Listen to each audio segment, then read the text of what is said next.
Good afternoon, everybody. I'm Ollie from Bond. Thanks for joining this session today. It's an introduction to innovative finance, and we are working with MZN again.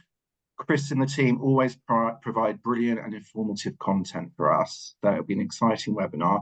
Any questions, just put them in the Q&A box. We'll have a Q&A session for the last 20 minutes or so, which Chris will be running.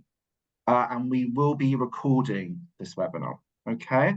I hope you all really enjoy it and find it informative. I am going to hand over to Chris now. Thank you. Thanks, Ollie. Appreciate it. Wonderful. Good morning, good evening, happy lunchtime, wherever you are based today. From Hamburg here, very sunny Hamburg. Ollie, if you could go to the next slide. My name is Chris Meyer-Natrup. I am the Managing Director of MZN International, and together with my colleague Florian Kemmerich, now the co-managing partner of Human Planet, after an exciting change a few weeks ago. We are here today trying to portray an introduction to innovative finance, and I'm really pleased to be able to be joined by Sandrine as well. Ollie, I think you went too fast. Can you just go back to the panelists? There we go. I'm really pleased to be joined by Sandrine and Cedric as well. I'll let you introduce yourself, but we'll start from left to right. Florian, do you just want to say hello? Absolutely, Chris. And a fascinating topic, innovative finance. I'm based here in Geneva, and where you might understand recent changes are significant, specifically when living in Geneva. And so therefore I'm excited to talk about some of the innovative finance tools here, like social impact bonds. Fantastic. Thanks, Florian. And then Sandrine, over to you. Thanks. So I'm the Managing Director for EG Capital, based out here in Nairobi in Kenya. I'm very happy to talk about blended finance structures for our private debt fund. Well, we should probably mention to those listening to this podcast, this webinar here, that Sandrine, you're actually building a fund, and you have built funds to make the investments happening. Is that right? Yes, that's right. We've completed our first closing earlier in May. Thank you. Earlier in May, indeed. Yeah, it was a pleasure to work together. And then I'm also joined by my fantastic colleague, Cedric. Cedric, would you like to say hello? Thanks, Chris. Hi, everyone. Very good to be participating to this webinar. So my name is Cedric, based out of Paris, actually in a small village close to Paris, important to say. And I'm part of Human Planet, as in principle, having 15 years experience in impact investment. So I think I will take the opportunity later to share a few things about impact investing, what it means, and the state of the market. Very happy to be with everyone on the call. Thank you very much, Florian, Cedric, and Sandrine. Okay, Ollie, would you mind swapping the slide to the next, please? As Ollie mentioned, this webinar is recorded, so no need to take ferocious notes. We'll also send them around, and I think my colleague John will also place them on the MZN website later, and we will also distribute them through the Human Planet newsletter. Here is why this matters. The subject is very popular. The Human Planet Impact Accelerator, Cedric, you might mention this later, is oversubscribed. There's a lot of buzz around this. And the question is why. The fact is that traditional funding through grants is just no longer sufficient. That is not particularly new. You know, the ideas of changing the world for the better, whether you work in food, agriculture, health, any other development, humanitarian or medical subject, there's just never enough grants out there. This is not particularly new. This was the case even before Trump did what Trump did.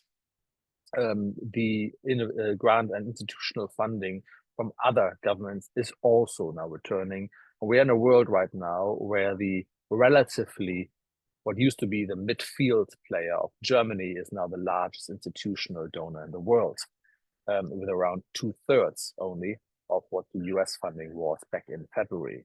However, innovative finance, and we'll get to clarify the term later, has some fantastic promise.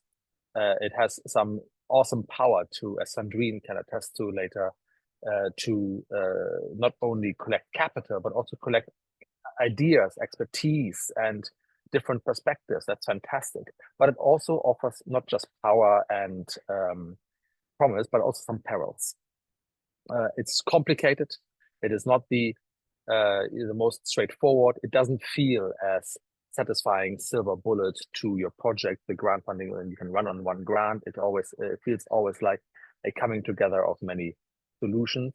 And it will never, and I want to preempt that, it will never replace what used to be the world's largest donors. There are areas that innovative finance is unlikely to reach. However, there are significantly more areas that it can reach than it does at the moment. So in this session, we'll go a little bit basic. We'll understand the key concept of innovative finance. What are we talking about? We'll look at tools like impact investment. What is meant when people say blended finance? We look at some social impact bonds, which Human Planet actually championed the very first impact bond, I believe. So we've got some good history there. And we look at some real world applications, and we hear from real world experiences and emerging trends on that. Good, let's dive in. Ollie, would you mind giving me the next slide? Before we go to Cedric, just a quick, sort of dictionary definition of what actually innovative finance is. It's basically a finer, if you imagine that the spectrum between non-profit and and for-profit to be two extremes of a spectrum, innovative finance is anything in the middle. So it's the financial mechanisms and partnerships that aim to mobilize resources for social good, for social development, for humanitarian purposes, for social impact of any sort. They are a covering term, therefore, for a variety of sometimes innovative, sometimes decades-old financial instruments that to greater or lesser degree marry a social impact with a profitable return. There are many innovative finance tools that do not require a capital return, and then there are some which do. So it covers all of these things. The key thing why it matters really is that second point down there. It drives scalability, and it really drives it's the only viable way that many see as getting significantly more funding and capital into the development and aid sector. Nothing else is capable of scaling anywhere close to where we need it to be. So with that being said, and that just being the reality of it, I think we are going over to Cedric. Ollie, can you give me the next slide? And there are these three tools we want to focus on, which is sort of impact investment, blended finance, and impact bonds, as mentioned. And then we are going to Cedric, I believe, to go to the first one. Is that right?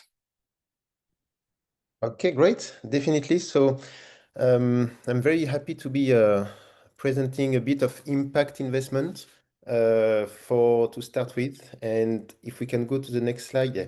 So what I wanted to do is, because maybe not everyone is familiar with impact investing, in the audience. So just to remind and to explain a bit what it means and what is the state of the market. Maybe to start with, impact investment, it's not a niche, actually, it has been growing.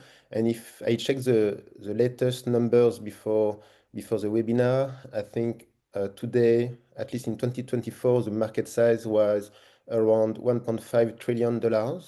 So these are big amounts. So there are different types of impact investment, but these are quite some amounts and market size, which is significant and which has been growing since quite some time. And it is becoming more and more mainstream in the financing space. So if we want to define impact finance or impact investment, the easy way is to look at the spectrum. What we had before impact investment, you had two different worlds. On one side, the donor world with grants on one side, and on the other side of the spectrum, you had commercial investors only focusing on returns. So you had a kind of border between the donors mainly focusing on impact, with the theory of change, with the specific impact they want to deliver, And on the other side, the investors focusing on the returns. And what the impact investment and impact finance has brought in the space is actually to join these two worlds to bring new type of investors and to satisfy the demand which was coming from impact entrepreneurs. Because I think it's one of the key things as well to mention is that impact finance doesn't work if you don't have the what you call the assets of the entrepreneurs to invest in, and which is also growing. So if you are an impact investor, you actually focus on these two things, on the impact and the financing and the returns.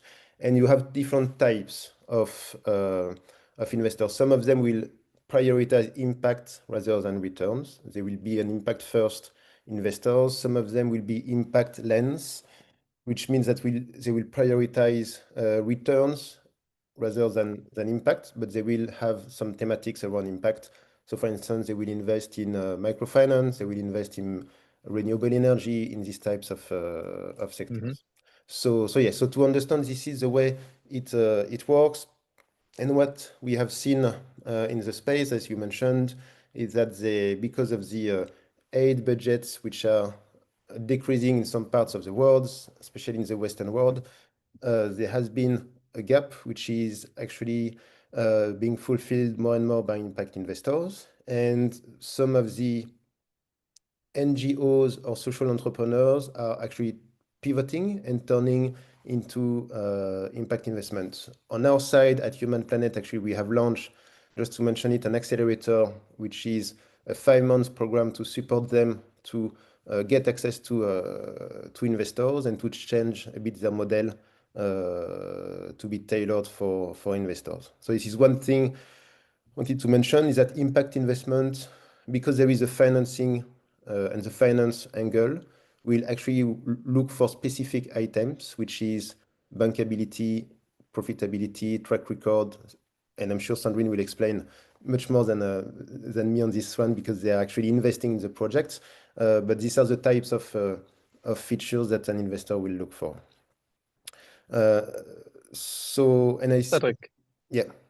you might just ask one basic question. You and I, about you on a daily level, work with impact investors all the time. Just very basically and very sort of on a human angle. Do you find that impact investors are all the same? You've mentioned something along their profit priorities. So some are going through an impact lens, but they're prioritizing returns. Some are genuinely only focused on doing social impacts, and they're actually doing the financial returns second. What's it like for you on a daily level to sort of agree where they stand and to what's it like to work with them? Do you find there's this one typical impact investor? Yes, exactly. So the word of impact investors is quite broad, and you have, as you mentioned, different types of investors. I think because even if you look at on the extreme side, on the commercial banks that everyone knows, they have some lines on sustainable finance, which means they're investing in sustainable topics like green bonds, even social bonds. They will provide also loans for SMEs or loan for NGOs.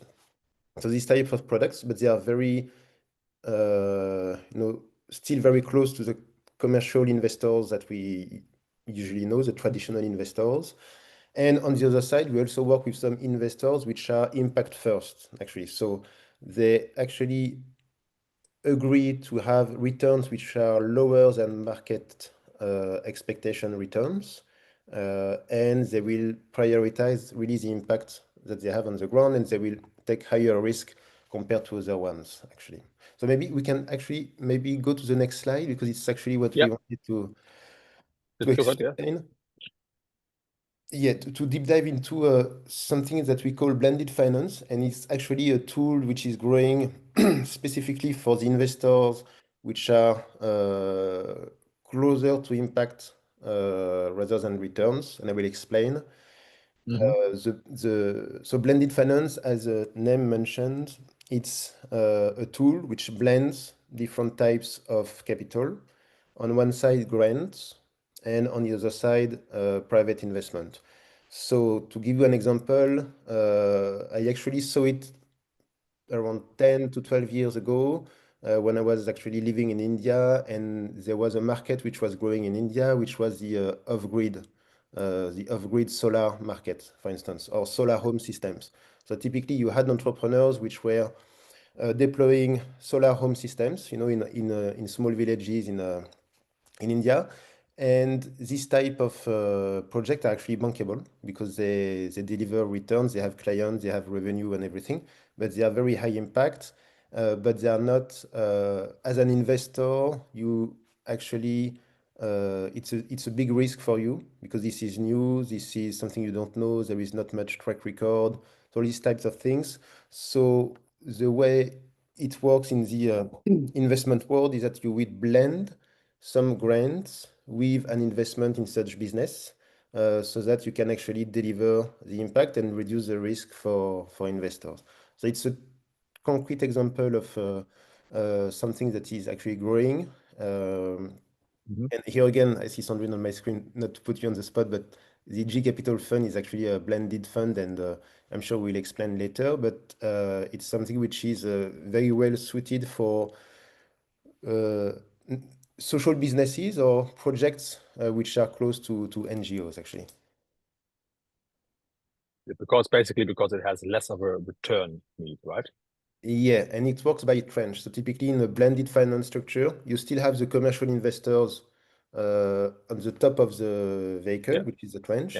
And at the bottom of the vehicle, you actually have what we call first loss tranche or guarantees or grants that you can use to mitigate the risk for the investors. So yeah, definitely it's something that you can use to attract investors in sectors where usually you don't have a lot of track record. So microfinance was another example. I worked in Pakistan on with some microfinance institutions, and we provided loans, but it was quite risky for international investors to invest in an MFI in Pakistan, for instance.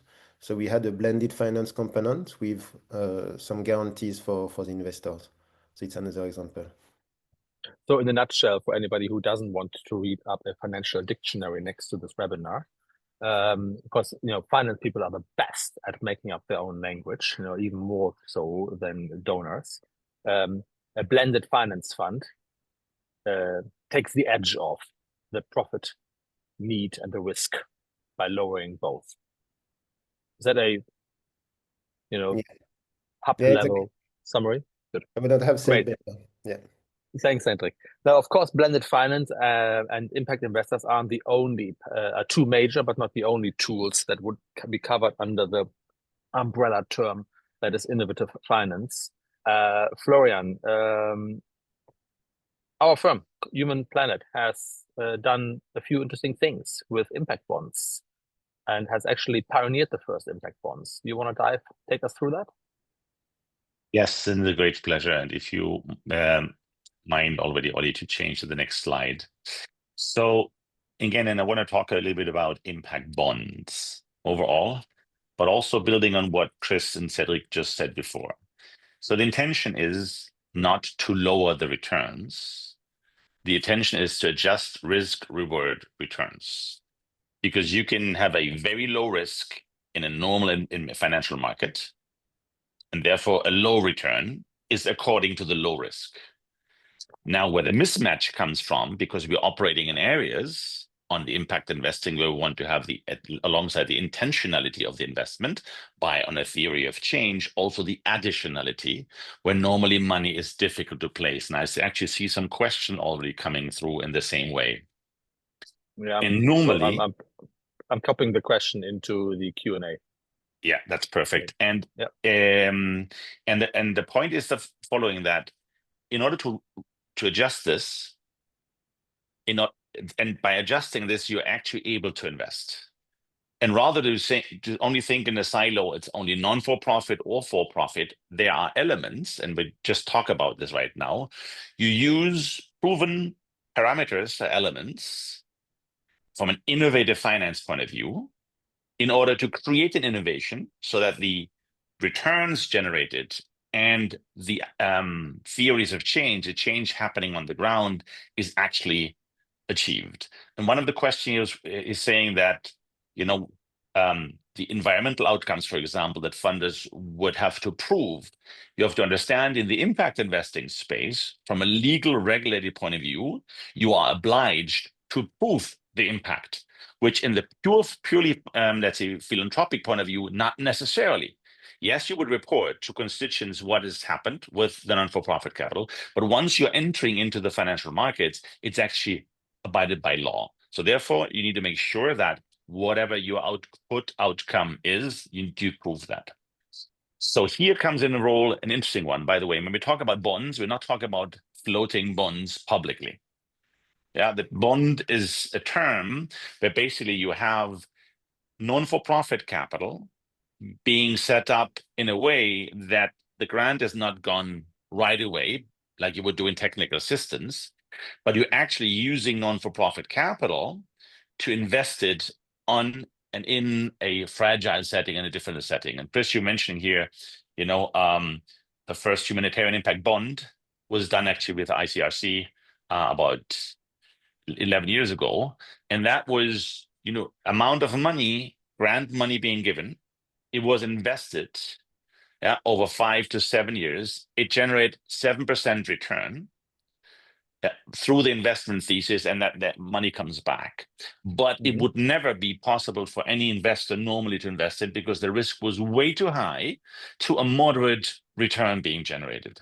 So the beauty of an impact bond is basically that you use mechanics from an investment thesis, but you use money initially from a more donor's perspective, but it stays actually. And then you can have some returns, or at least you might protect so that you have revolving an open-ended structure.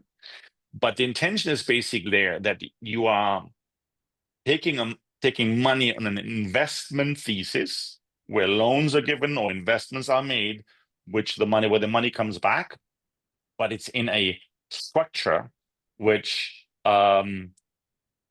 provides the possibility to the theory of change. So that means that the outcome funder typically, for example, government, the outcomes are met. So that you would, for example, another example, use that to finance refugees in a refugee camp, which need loans, which repay the loans, but normally nobody would lend them because from a credit worthiness, there's a gap. But once you have a structure after being able to do that, you can. So it aligns the incentives by making payments contingent on results. And again, it can be results-based finance also, but then the money is basically consumed. It's only receiving the returns, the impact as a return. You can go one step further where you want to have a capital protection so that the money at least comes back, but no returns, or you might then move further. And along that value chain, you can actually go then from impact bonds also over to blended finance. So in a sense that if you have proven a thesis where the returns are given, you can actually use that money and could layer or raise more private capital on top. And this is where the impact bond is actually a structure you have to understand is where you want to adjust risk, reward, return. So is that basically, to sum it up again and bring it down to my level, is it, or to a sort of colloquial level, is it basically a structure to attract more capital into areas which would otherwise not which would be capital poor?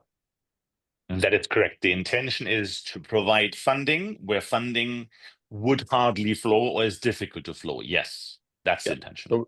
So the grant money isn't enough in a refugee camp, in a electrification project, in a health project, in whatever we talked about.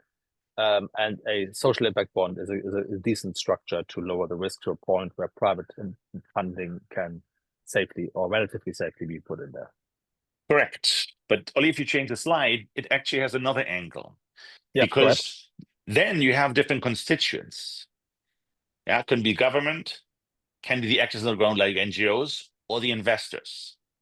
And not necessarily, you would have from the aid and development sector, of course, a collaboration between ODA money or donation and the actors on the ground, NGOs doing an amazing work, but very difficult would be for an investor to come in to strike investment because, again, of the perceived risk, because an investor would always look at how risky is my investment. Yeah, and if the higher the risk, the higher should be the returns, which is not feasible in a way. So therefore, I'm not talking about to lower the return. I'm only talking about the adjusted according to the risk. And this is where non-for-profit capital or catalytic capital can actually protect, investors on top in a waterfall. And therefore, you need to be in an environment where you have certain regulation in place. Also, the governments, what they can do sometimes give guarantees, and I'm sure Sandrine will talk about it. Yeah, what the benefit of guarantees are actually, not just from an insurer, but from a government. Or then there's, of course, the grant money and ODA money you come in. Then it is the NGO is actually responsible on the delivery in specific cases, because specifically when you're talking about fragile settings, you have these experts on the ground knowing how to deliver that. Yeah, and then there's the investability. And the further you go the stack in, for example, a blended finance fund, the lower the risk it because the protection is higher. So therefore, it's easier to attract. And that's why we're calling actually the first money, which is the donation money, catalytic capital, to build on that. We're using the grant money to attract more money, and therefore the scale that I've mentioned earlier. Correct, to de-risk, to take the risk away for the investors, which could be with money and could be also with guarantees. Thank you very much, Ron. Very much appreciate it. Let's move. I'm sure there are some questions coming in there. You and I have built a number of funds, but the person who has built the most recent one is Sandrine. Sandrine, I couldn't be more pleased the fact that we are working together. And I'd love to hear from you about the DFIs, the emerging role, or simply about your experience, about what it's like to build a blended finance fund and what are you going to invest in. Mm-hmm.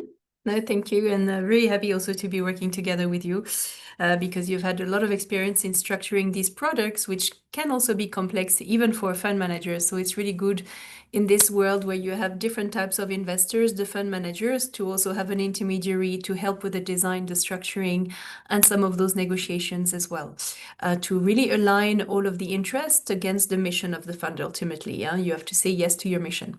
So it's a pleasure, Sandrine. We're basically glorified dating agents between NGOs and funders, it's fine. Yeah, absolutely. And so happy to tell you a little bit about what we do and how we've thought about the design of the structure, as well as some of the typologies that we're starting to see in the market to ease that process. There was a report launched recently also by the British DFI, BII. So effectively, we do investments in food, health, education in Africa, and we cover 2 regions, Eastern and the SADC region, with Zambia, Botswana, and Namibia. And while we invest in food security, health resilience, always with a climate adaptation angle and gender equity. Now, some of our countries in Africa, 80% of our mandate is in the LDC, so least developed countries in Africa. And we invest in debt. So we're a private debt fund. And impact is important, obviously. And we also invest in geographies that are more fragile geographies in sectors that are typically underserved sectors. So you can say the risk is by definition higher than if you were looking at, I don't know, a global diversified portfolio investing across the world's geographies and investing across multiple sectors. So because of that risk, and in order to incentivize the mobilization of private sector capital, so to have family offices, foundations, endowments, pension funds, including DFIs also coming into the fund proposition, we need to have this incentive of blended finance in order to attract these institutional and impact investors to the proposition. So indeed, we're targeting $100 million fund, and we're targeting a good level, 20 to 30% capital protection for these institutional and impact investors. Yes. So we've structured. You're raising. So can I just highlight this? You're targeting at 100 million at the moment. In which countries will you invest? And you said you're investing in debt. Can you just clarify that a bit? Yeah, sure. So we're investing in 2 regions, Eastern Africa. For us, that's Kenya, Uganda, Tanzania, and Rwanda. Kenya, for us, it's restricted to 20% because we really want to be 80% least developed countries. So at least, Great. 70% will be in those least developed countries. And we also have Zambia, Namibia, Botswana for the Southern Africa region part as well. So you would have like 70 in East Africa, 30 in the Southern Africa region, and overall exposure to some of these least developed markets. Kenya is considered already middle income country, so we'll cap the exposure to Kenya at 20%. And we invest private debt, so we invest typically in businesses. And in some of the middle income geographies, we're able to invest, larger tickets, and in some of the least developed countries, we have to tranche it. We have to start with initially a small ticket, and then we do follow-on capital with bigger tickets. We mitigate the risk also that way. And a debt product, everybody understands a loan, yeah. It's also what you use personally. So it's really interesting to bring this instrument to Africa. And a ticket, Chris, is an investment. So when we look at investing in a Thanks for business, clarifying. I was just going to, yeah. we call that a ticket. So thank you for asking that question. And effectively, there's a lack of debt financing in capital and capital generally in Africa. So equity ownership is usually a family, many family businesses. Local banks are typically not incentivized to lend to those SME businesses because they are typically investing in treasury bonds. They get very high no risk returns on treasury bonds, sometimes as high as 20%. And so they don't want to take a risk on an SME business at 10 to 13%. So there's I think a huge space to bring liquidity and working capital to the African market. I think the statistic here is that out of the world private debt market, only 0.3% is reaching Africa. And some of the debt funds that have been established also in Africa have typically done really well. So that explains, our country and our instruments. And I think in terms of the blended finance structure, we've put in a junior equity tranche. So those are catalytic, mission-aligned investors. And as Cedric mentioned earlier, they come into the fund with equity. They allow, if there are any losses, they will be the first one to take any losses. But they also agree in our case, because if we look at the type of funds we are with 80% least developed country exposure, underserved sectors, they also agree to cap their returns at only, let's say, 8%. So they also provide an uplift to the senior investors, to the impact investors, to the family offices, the foundation, the endowments, the DFIs.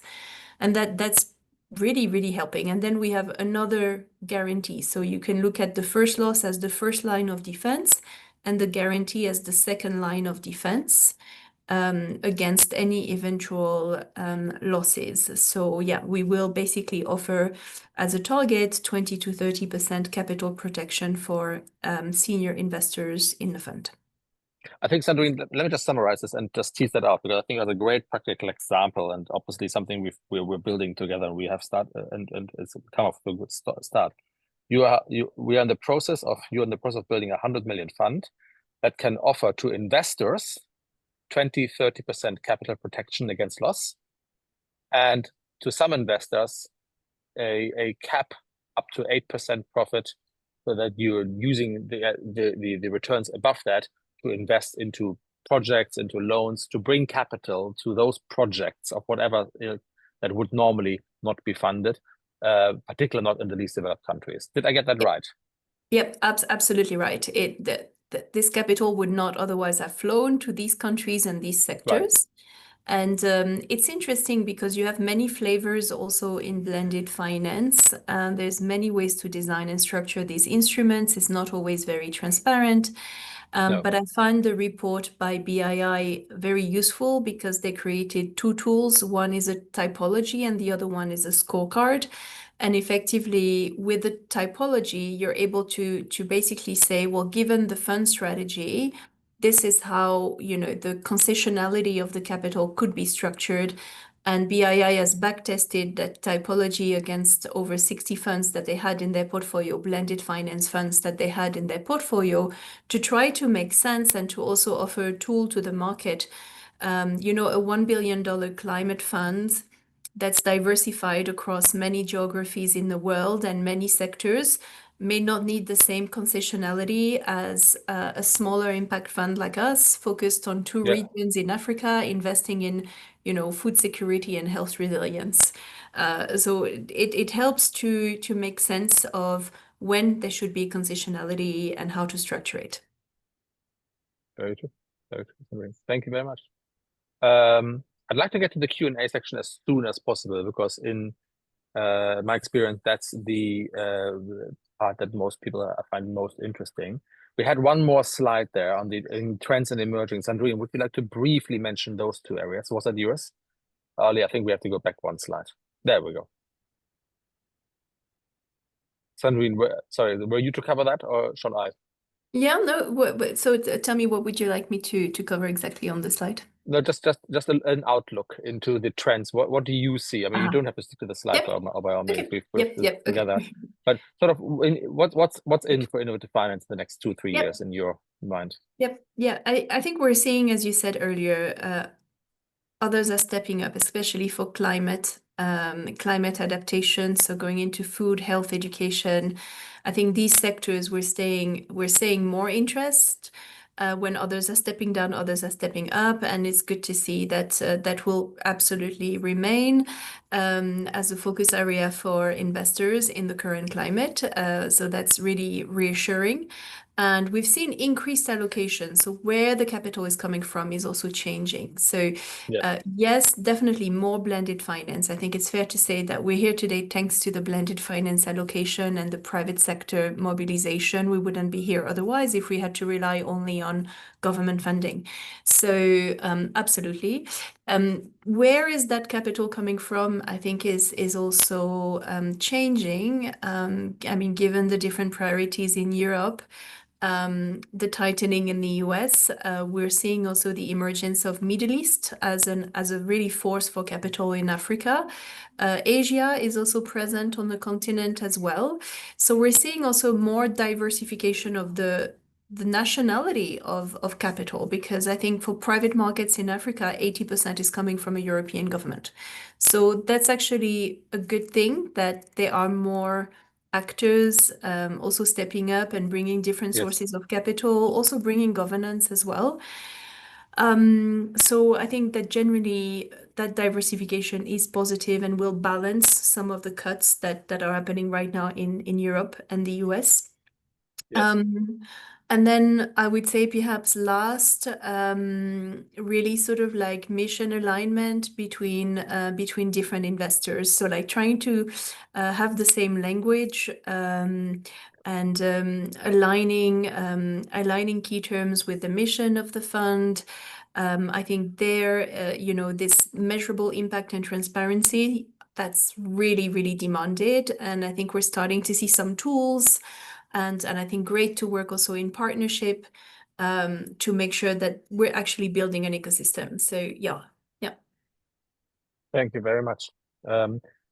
That's very lot to discuss. We could talk about those topics, Sandrine, for an hour by itself. But if we go to the last slide, just to finish off and dive into the Q&A, please feel free to add your questions. Oli, can you give me the next slide? Thank you. Just to close, I just want to I want to continue where we started. Let's be clear. Innovative finance in all its forms, we looked at 6 or so of them, there are more. That's not a silver bullet. It just really won't fix a broken institutional funding system overnight. But what it is it's probably the only pragmatic, viable path to significantly scale further and some funding needed for the challenges we face, be that in climate, humanitarian, or development. Not everything is addressable and not everything is fundable, but it's the only way to scale. And these traditional grants that we have seen declining now over the past few years as the neoliberal consensus is frazzling out, they will never, and they have never been enough.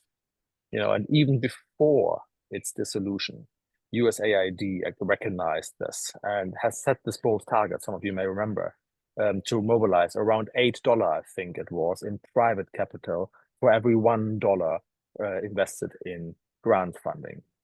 That ratio, I think it was $8 or $10 or something like this. That ratio wasn't just an ambition. I think it was real acknowledgement of the scale that is demanded by the challenges we face. So what we basically need are structures like Sandrine is building and Florian is building with impact bonds and Cedric is doing with blended finance, for example, is these risk-sharing, outcome-based partnerships where capital works not just for making more capital, but really works with the mission and not just around it, with the actual people of the country and in the area we are investing in. And that pretty much starts with what I've put here on the slide, pretty much starts with identifying each of us NGO, us development, humanitarian aid workers, to identify our role. You know, are you a convener? Are you an implementer of a project? Are you an enabler for somehow? Do you have a grassroots network that is worth something to investors? Can you, dive into and dip into and facilitate the local entrepreneurial juices? Where can you take action? You can pilot something, you can measure it, and then you can scale it. So this isn't just about unlocking more money. For me, at least, this is really about unlocking a better way to deliver the impact that we really so desperately need. Good. And with that, not so inspiring little talk behind us, let's dive into the questions. I'll just start at the top somewhere, and I will try to address the whoever is around, but please don't feel limited to whoever I'm asking. Andy, you've asked, is there a minimum scale that is considered for these investments? I presume you mean impact investments. Cedric, would you like to, so do you find, I mean, presumably we're not going to invest into $1,000 project halfway around the world. Yeah. So, yeah, it's actually a very good question because it's always a bit tricky because you have different types of organizations, different types of projects. And actually, the typical innovative finance project that we see usually is in the 6 figures range, so usually above 1 million. This is like I would say the typical traditional innovative finance products. So this is one. However, there has been more and more possibilities today actually to start with smaller projects or smaller initiatives, and you can actually mobilize financing for a pilot phase, which is actually the first phase. You can go below the 6 figures number. So we have seen on our side, actually, we have even mobilized sometimes, for projects which were on the lower side, like $500,000, for instance, or a few $100,000. But this is what we managed to see as a pilot phase. And one thing to keep in mind also is that you also have, because this is finance, you have transaction costs, you have a cost to structure the product and to design. So if you, at the end, you have the same cost to structure than to fund the project, it's a bit challenging. So these are the numbers to maybe on the high level. Yeah. Related to that, thanks, Cedric. Related to Florian, you've just answered the question by typing, but I'm going to make you speak anyway. An anonymous attendee asked, how do we get started? Basically, how would an INGO kick off a conversation around this? You and I have done these sprint workshops where we explore various instruments. There's a lot of terms and tickets and IRRs and risk capital and clandestine and catalytic capital. A lot of terms have been used in this meeting, more than in the usual NGO language term, maybe. But how do we get started? Yeah, it's a great question, and I try to just provide a little bit already in writing because there are many questions, and Cedric is doing the same. So we want to make sure that people get the most answers possible in a short period of time. Yeah. But yes, so again, the scope is, again, what do you want to achieve on the ground? So there's the geography, theory of change, how investable is something? What type of funding you need for, not just for your organization to do something on the ground, but really specifically. Sometimes also in a setting where you're in a fragile setting, for example, you might look at an operation on the ground even from a humanitarian point of view, there might be some angles around where you can do an investment, or to certain extents go into more financial terms. And that's something where the first phase is actually design phase or scoping phase, that you need to look at a set of questions. I've lined them out a little bit, topics you go through, so that you have actually an understanding is how investable can we go, or how much do we stay actually on the results-based finance side, which at the end is grant money being used on certain results being delivered on the ground. Yeah. So that's something which is in the scoping phase. So therefore, again, and then the question is a good question, but very often NGOs, wouldn't talk to financing people who are saying there's nothing we can invest in, but there might be something. So it's really from an innovation point of view, what are components which are actually helpful for your work on the ground and for the beneficiaries to go along. But that's in the first phase. After that phase, you understand actually what is your ask, what is the structure. We can then look at in the structure decide what type of vehicle that actually would be and how investable actually the activity on the ground is, and then take it further to the implementation. But that's where we would start with. Right. So basically, I think an important thing to add here, maybe Florian, if you permit, is that it doesn't change what the organization, for example, the NGO does. You do exactly what you did before. You just don't do a normal donor report anymore. You report to someone like Sandrine, who might have invested into that healthcare facility in Kenya, for example, or whatever it is you invest in. Sandrine, over to you. There, Christopher Borthwick, you've asked, we're hearing huge numbers being discussed. Is there a healthy market of investors looking at a much smaller investments, so sort of in the tens or the hundreds of thousands? I'm addressing this to you, Sandrine, because you're building, and you're a good way into having built the 100 million fund. Obviously, you're not investing 100 million into an individual investment, which you call a ticket. So what's your, in your language, what's your ticket size? What's your average investment size you're looking at? Yeah, and typically investments for us is around, it really depends on the geography, actually. As I said earlier, there is a simple average, but that simple average, tells only half the story, because we have middle income countries like Kenya, where you can easily do large tickets in Kenya. I can invest $5 million in one project. But then when we look at our mandate, which is 80% least developed countries, in LDC countries, the way we allocate is different and the ticket size is different. We may come up to the same simple average at the end, but the way we get there is different. So in the least developed countries, you start with a small ticket. And which is how much? What is a small ticket for you? Like for us, like 1 or 2 million is a small ticket. So we would start with a small investment, and then we would do follow-on capital. So once the company has reached certain milestones, and you can see, because in these LDC countries, you have FX risk, you have political risk, the landscape is also very different. So typically those companies need to be able to show you that they can grow and that they can absorb a certain level of investment.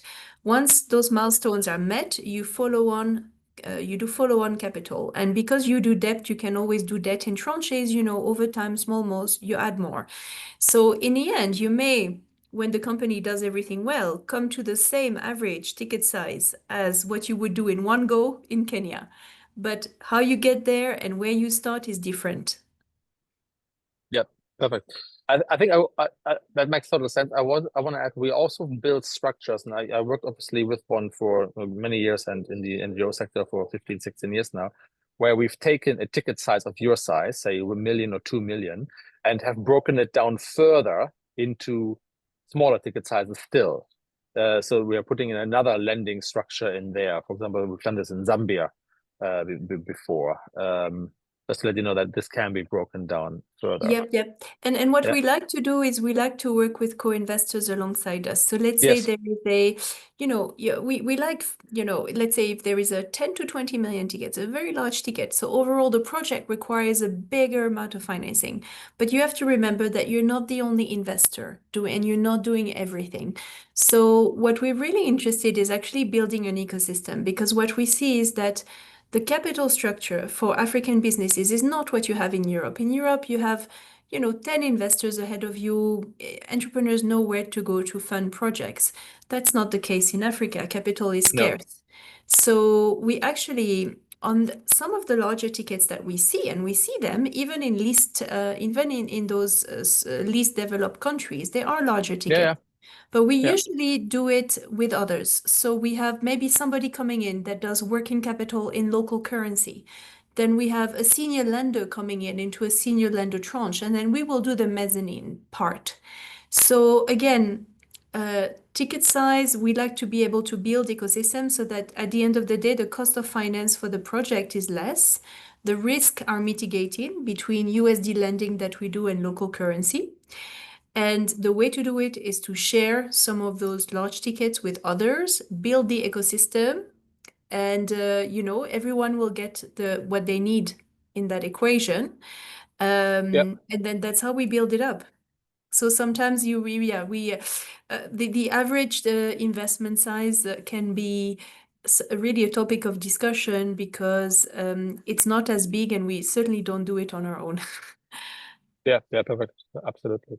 Thank you very much. We are running a little bit out of time. So a quick question for Cedric. Chris McDonald has asked that has said, Cedric, we're already piloting a solution and we are wanting to scale this up. It looks like this is an anticipatory disaster insurance, which we've done before, actually. What will be your first step? How would you proceed? And I need to look at time here a little bit. Yeah. Okay. No, it's very interesting. I saw the question also, and actually the DFIs have done a few things which are a bit similar. And if you already have a pilot, I think the first thing is actually what we call so a benchmark first, to see what has been done in this space, and also to get feedback from the market actually. So this is one of the key points. It's actually, we usually work on an iterative manner, which means you start with one step on the design, you go to the market to understand if there is a fit, and after you go back to the drawing desk and you continue. And also you check in the market if some activities have been in the same space or a bit similar, so that so that you can get access actually and discuss directly with the right stakeholders in the market. So yeah, happy to discuss it offline if that's interest, but it's very an interesting space around climate resilience. Yeah. We should say that Cedric, you and I, and Florian and I we've obviously scaled up a few existing programs and insurance schemes, right? In terms of taking a program, something that has shown to work in the inception phase, that's possibly grant funded, and then they want to scale it further up. That used to be USAID's strategy before it was disbanded as well. Yeah. So that doesn't just apply to disaster insurance. I want to use the last 2 or 3 minutes to address a potential elephant in the room. I'm just looking at Will Tillett's comment, asking how this applies to NGO programs. Basically, how would it really emphasize and give examples of this kind? So Will and Sylvia Fabry, you've commented on that one and said you have the same question. I really value that question, because there is a huge culture divide between the investment, innovative finance and investment community on the one side, and the NGO community on the other side. And the reason that we have set up Human Planet is the fact that NGOs are just no longer just grant recipients. So they are really solution providers operating in fantastically, increasingly complex, performance-driven environments. The programs we've had 10 years ago are very different from the ones that we have today. So the traditional funding model, that through grants, chasing short-term inputs, getting one grant after another, just doesn't scale. And that's where innovative finance changes the game of the funding side. an innovative finance structure doesn't change what NGO programs do, but something like blended capital, impact bonds, and outcome-based contracts, which we discussed today, they basically link the funding directly to the results the NGO delivers. The idea here is, and this has worked for many years, it isn't exactly new, is that instead of scrambling for that next grant, NGOs can unlock a very predictable, very scalable capital flow by funding directly into measurable social outcomes, or humanitarian outcomes, or development outcomes, or climate outcomes that they have a proven track record of achieving. So just to give you an example of a few work that we've done, for example, we work with an education NGO, and they've attracted a lot of private investors through a small social impact bond. Florian, you described the bond, where the repayment is met once the targets are met.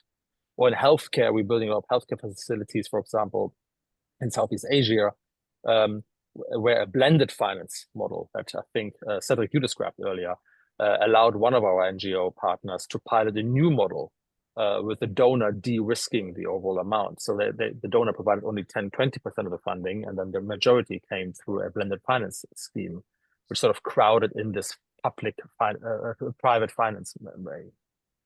Same in climate or livelihoods.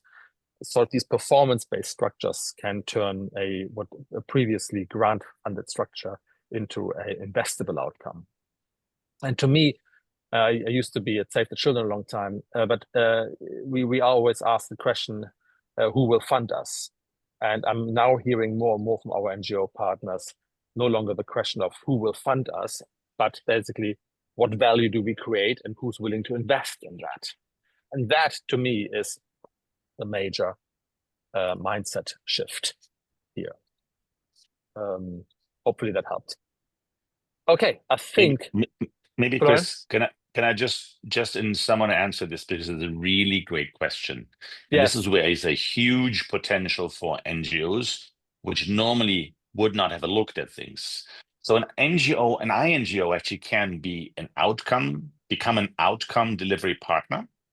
Yep. It can co-design blended and finance vehicles. That's what we're talking about. It can provide pipeline and technical support for the investments, and it can unlock capital for themselves. Some of the examples, of course, you have cited we have done.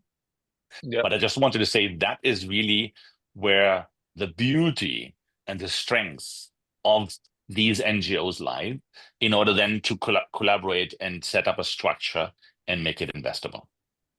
Yep, it's something necessary. And as I said, that being said, innovative finance is not going to reach all of the areas. In certain themes, it's very difficult, like advocacy, for example. It's very difficult to fund something through blended finance structure there, or innovative finance structure. Or in active conflict regions, it's also more difficult, not impossible, but more difficult, depending on the intensity and the nature of the conflict. So there are, the rise of innovative finance shouldn't take the donors off the hook, but obviously the scale that can be achieved can be seen by Sandrine's story and how you do things. Good, ladies and gentlemen, I think we've reached the end. I was just reminded by Mirit that we have less than a minute left, and the German in me is getting anxious here right now. Thank you very much, Cedric, Florian, and Sandrine, very, very much for joining us. Ollie and Mirit, thank you so much for organizing and co-organizing this session with us. I feel very honored to have everybody's valuable time for an hour. Thank you. So if you have more questions, please reach out to us. Bear in mind, MZN remains this social enterprise. We really want to continue building those who actually build a better world.